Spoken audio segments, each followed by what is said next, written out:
Styles can save you a tremendous amount of time when you're editing a document. Here's a sample document. Pretend it's 100 pages.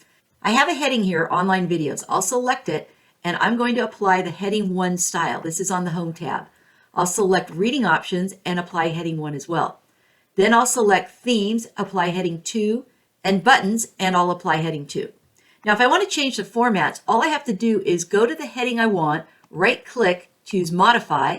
I can change the color, maybe make it bold italic, change the size of the font, even select a different font, choose OK, and then everything in that document that was marked as heading 1 is automatically changed.